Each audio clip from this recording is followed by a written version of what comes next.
Halo semuanya, pernah nggak sih kalian ngelihat peta dunia atau globe, terus ngerasa kalau bentuk benua kita ini udah paten alias nggak bakal berubah?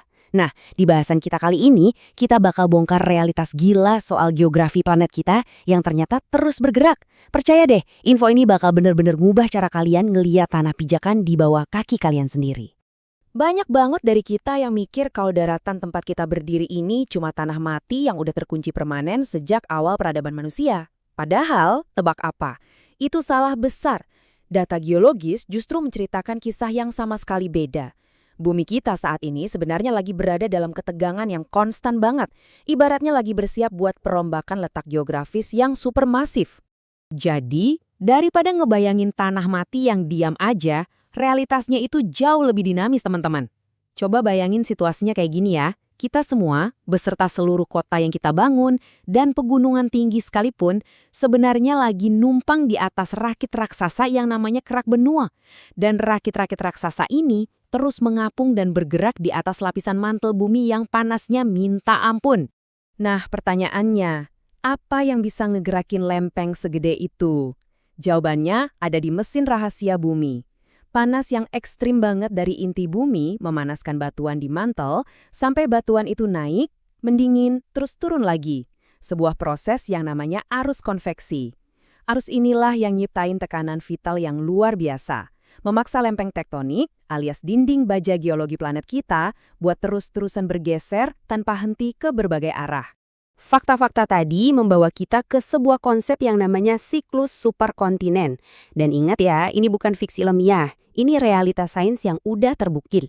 Siklus ini tuh proses di mana daratan-daratan di bumi terus-menerus menyatu jadi satu super benua yang raksasa, terus pecah lagi, dan menyatu lagi selama ratusan juta tahun.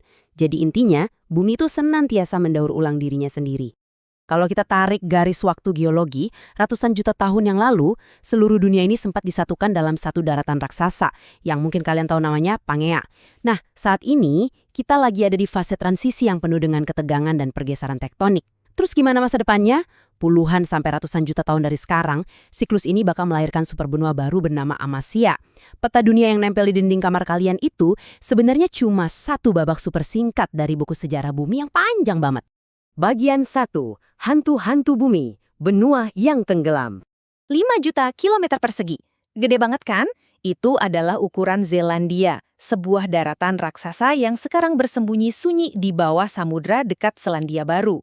Ini jadi bukti nyata dan sedikit menyeramkan ya, tentang benua lama yang tenggelam. Ini nunjukin kalau bumi itu sanggup loh nelan daratannya sendiri dalam skala yang luar biasa besar. Ada satu kutipan yang pas banget dari para peneliti yang bilang, urat nadi daratan tua tercekik dan tenggelam karena keraknya menipis. Nasib si Zelandia ini bener-bener jadi pengingat buat kita kalau posisi geografi kita itu dinamis banget. Daratan yang dulunya kokoh berdiri ditarik pelan-pelan ke bawah lautan cuma karena penipisan kerak bumi. Merinding juga ya mikirnya. Bagian 2, masa depan bumi, kelahiran Amasya. Oke, sekarang gimana proses terbentuknya benua baru ini? Para ilmuwan memproyeksikannya dalam beberapa langkah. Pertama, waktu arus konveksi di dalam bumi udah sampai di titik baliknya. Terus, di langkah kedua, benua Eurasia diprediksi bakal ditarik dan nabrak langsung benua Amerika. Nggak kebayang kan? Dan terakhir, pergeseran ekstrim ini bakal nyatuin benua Amerika dan Afrika, mengunci mereka semua jadi benua super yang baru, yaitu Amasya. Tentu saja dampaknya buat umat manusia, ya kalau kita masih ada saat itu, bakal absolut. Ini benar-benar diibaratkan sebagai saklar lampu ekonomi dan geopolitik masa depan yang bakal matiin total seluruh tatanan lama kita. Bayangin aja, perbatasan antar negara bakal bertabrakan. Rute perdagangan laut lenyap ditelan penyatuan benua. Semua urusan ekonomi dan politik bakal diriset ulang secara paksa oleh alam. Dan ini ninggalin satu pertanyaan provokatif buat kita pikirin bareng-bareng. Sains sudah ngebuktiin kalau rekonstruksi daratan bumi ini pasti bakal kejadian. Pertanyaannya, siapa yang pada akhirnya paling diuntungkan atau malah dirugikan dalam perubahan skala planet sebesar ini? Saat peta dunia nantinya digambar ulang jadi Amasya, siapa yang kira-kira bakal bertahan? Terima kasih udah ngikutin bahasan kita kali ini. Terus eksplorasi rasa ingin tahu kalian dan sampai jumpa.